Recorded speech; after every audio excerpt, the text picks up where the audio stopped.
Ain't about your bread and I can't fuck with ya. I thought you was 100, but you showed me 50. You said you was gonna ride, huh? And the coupe that's parked outside, that bitch looks so expensive. I bet it cut your eye, huh? What the fuck going on, man? Hey, I post 4 videos today, bro. So, all y'all need to know about me. But I am gonna be posting more than 4 videos the day y'all seen this. Okay. Guys, film recaps here, and today we're covering a 2009 horror slasher movie called Laid to Rest. The movie opens with flash scenes of kidnap, a lady trying to force her way out of imprisonment by a stronger person.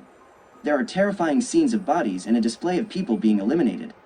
The lady is brought into focus with fear evident in her every breath. She looks around her confinement and doesn't find any way out. She screams out for help but doesn't get a response. She bangs hard, tumbling over and falling off from the coffin she has been locked in. She searches desperately for a way out and eventually finds an open door. She spots a telephone on the wall and dials 911. She gives the little details she remembers about her situation and location. She walks around, surveying the area. There's a corpse on a tray. She looks through a curtain and sights a man wearing a skull mask. She asks if he's from the police. Does he look like he's from the police? As if provoked, the person runs toward her. That's what I'm She saying. runs back in horror and hears another voice outside through the same curtain. She goes to look and finds an aged man. He tries to set her free as she mouths a sign of warning for him to watch out, but he doesn't hear. Then from behind, he is eliminated by the masked man. Afterward, she runs out of the house and into the street. Upon reaching there, a man in a vehicle offers her a lift. Probably how she got kidnapped in the first place. There's a logical reason you're not supposed to talk to strangers. He introduces himself as Tucker and she narrates her story to him. She doesn't seem to remember anything, not even her name. He takes her to his house, and as she rests, Tucker speaks to his wife, Cindy, about letting her stay for a while. After some persuasion, Cindy decides to speak to her. She narrates her ordeal to her, and Cindy consoles her. Meanwhile, the masked man is sighted treating himself with a syringe somewhere else. The lady takes a shower as the couple discusses. Tucker spots a blood patch on the pillow she used, and she screams as she feels pain from behind her skull. Tucker offers to treat her wound. He opts to pick out a name for her, and she chooses Princess Gemstone from a memory she had during her childhood. Meanwhile, the masked man holds Cindy's head by the window. Tucker sees them and begs for her life, but the masked man wants only the lady. Maybe he has a crush on her and doesn't know how to tell her. Tucker even offers his own life, but the masked man doesn't agree. Just then, he eliminates Cindy. Tucker pushes the masked man aside, and Tucker and Princess run into the woods. Which is most likely where the masked man lives. Somewhere in the woods, Cindy's brother, Johnny, and his lover Jamie drive in. Johnny narrates how he thinks Tucker is cheating on his sister. Well, he doesn't have to worry about that anymore. He states his mission to inform Cindy about this. They spot the masked man's vehicle with a weird number plate, Krumskull. Jamie waits in the car as Johnny checks the car. As he returns, Jamie asks if he'd ever cheat on her. Are you expecting a yes? While Johnny answers her, Krumskull attacks his face. The horror continues as Jamie gets out of the car crying. She looks around for the killer. Somehow, every horror movie serial killer has the supernatural ability to disappear. She doesn't see him and she attempts to run away. Her efforts are proven futile when she realizes that she has sustained an abdominal cut by the killer. Her end comes slowly as she tries to cover up the wound. The night reveals Princess and Tucker in a vehicle, with Tucker mourning the loss of his wife. They both agree to find a place nearby and get a telephone, knowing their lives depend on it. They go to the nearest house, whose occupant, Stephen, expresses displeasure at the late-night call. He offers them his computer in the absence of a landline. They then send a distress message to the sheriff's email.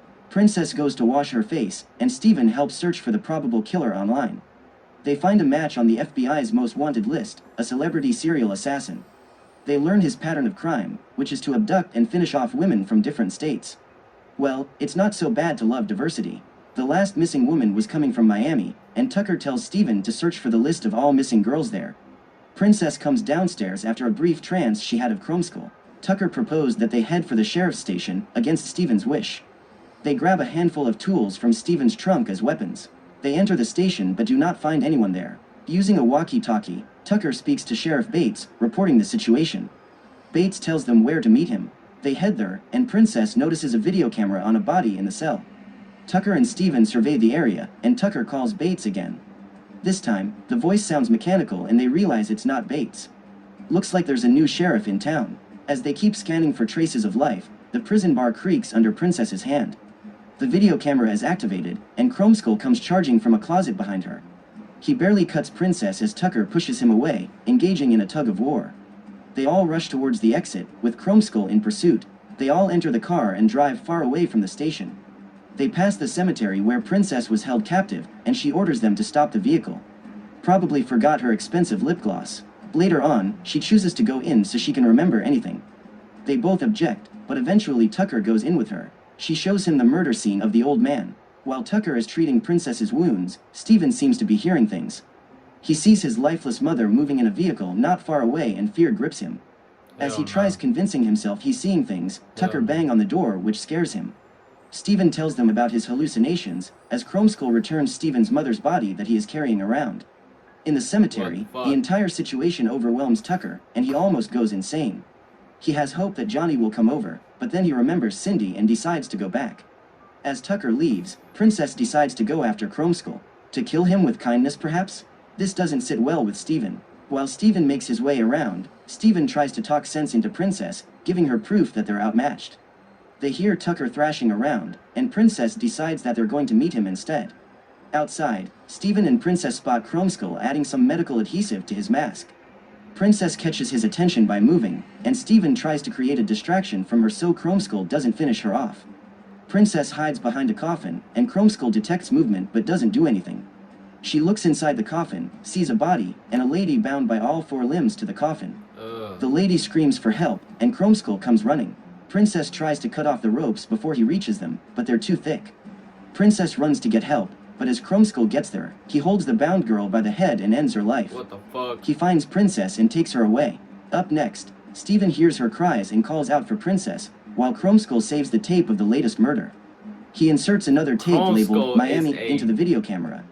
He resumes recording, fixing the lens to a drilled hole in the coffin. She hears her voice, as Chromeskull marks out a circle around the camera with his knife. Meanwhile, Tucker breaks in, cursing as he fires aimless shots at Chromeskull. One strike hits him and he falls over. They search every coffin till they find her. Looking through the camera, Steven thinks she's gone until she opens her eyes. Tucker sets her free as Steven reloads the revolver. After pulling Princess out, Steven finds the keys to Chromeskull's vehicle, and they drive away. In the car, they find a cell phone and try making a call, but the phone is locked with a password. They try different words, indulging Chromeskull, but they're all wrong. Meanwhile, Chromeskull rises from one of the coffins, fixing up his wounds. Serial assailants always seem to have a high amount of luck in these movies. They decide to drive off with Chromeskull's car to a nearby town and restock on ammunition and other things. They search the car, and Princess finds tapes in the glove compartment, while Steven finds his mother's body in the trunk. Tucker consoles Steven. Princess wants to go to the market, but Steven is emotional about the misuse of his mother. Tucker insists that they remain where they are until dawn, then go to his house to meet Johnny. He helps Steven carry his mother's body out of the car, while Princess remains distant. This is an odd time to go grocery shopping, don't you think? While they carry her inside, Princess uses Chromeskull's car to take herself to the market. Probably just hungry from all that running, Tucker and Steven trek back to the cemetery. They brainstorm and find out that Chromeskull can track her down. Meanwhile, Chromeskull does just that, and remotely locks down the vehicle with Princess inside. Meanwhile, Princess stops the car at the nearest market. She sees a couple of boys in hunks to call their attention, but they ignore her. The phone beside her beeps and she reads the text which reads, "Hello Miami." He calls his victims by where he kidnapped them from. How touching. Almost immediately, she sees Chromeskull advancing toward her. He breaks in through the window even as she kicks furiously to keep him at bay. She sticks her thumb through the mask in his eyes and discovers he doesn't have any. That's just great. She continues honking, but the boys mistake this for craziness. Chromeskull starts his recorder but finds out he is out of tape. He threatens her to go get a new one from the market and she agrees, knowing there's no way to escape him. Chromeskull sends her threatening messages through the cell phone in her hands. Later on, she walks into the store, waiting behind the two men who are desperately trying to get the storekeeper to sell them some booze against the law. She moves forward and requests for a videotape after getting another warning text from Chromeskull. As she pays, the store clerk sees the message, and he cocks his shotgun. She tries to stop him but he doesn't budge. The two guys restrain her as she tries to pull him back. One of the men, Anthony, calls 911. The store clerk heads toward Chromeskull, motioning threats. Chromeskull gets a knife and slowly advances toward him, and right before them, he eliminates the store clerk. Anthony goes to lock the back door. Tucker and Steven arrive and grab Chromeskull's briefcase on their way in. Afterward, Tucker and Steven bang on the door, and Princess tells the other boy named Tommy to let them in. She apologizes for leaving them, and Tucker asks about Anthony. Tommy goes to check but finds only blood. They look around the store for other weapons, and Steven finds some cyanoacrylate which he puts in Chrome Skull's briefcase. He explains its potency to Princess. Just as they all come together, a new message beeps on the phone. Princess tells Steven not to go near it, but he does. Just as he heads over to read the message, Chrome Skull grabs him by the head and eliminates him with tire sealant. Tucker shoots at Chrome Skull but to no avail. He takes him head on and gets injured. Princess screams and runs into the freezer behind her so he can't reach her. She tells him she knows his identity. He plays her a tape from when she had not lost her memory showing her she was a substance-addicted escort. She calls him to come to get her, saying that she doesn't care anymore. He agrees, and in the struggle to reach her, his mask falls off. He sprays the cyanoacrylate on the mask and puts it on his face, mistaking it for his mask glue, and it burns him straight away. Stepping out, she treads carefully and hits his decomposing face hard with a baseball bat. He's going to permanently need that mask. She sees a missing person, flyer of herself in Tucker's breast pocket. Leaving a note, she heads out to meet Tommy, and they drive away to Atlanta. In the final scene, the cops arrive and find the note, and the movie comes to end. Thanks for watching, guys. Bro, what the fuck? Yo, why was Shorty like trying to like stop dude from killing the dude outside? You know what I'm saying? Like when bro went outside with a shotgun, Shorty was like trying to stop him. And then why dude ain't blow that bitch? Like what the fuck? Hey, if y'all enjoy it, y'all enjoy it. Love y'all, God bless y'all. Yeah, I'm finna see y'all, bro. No kill.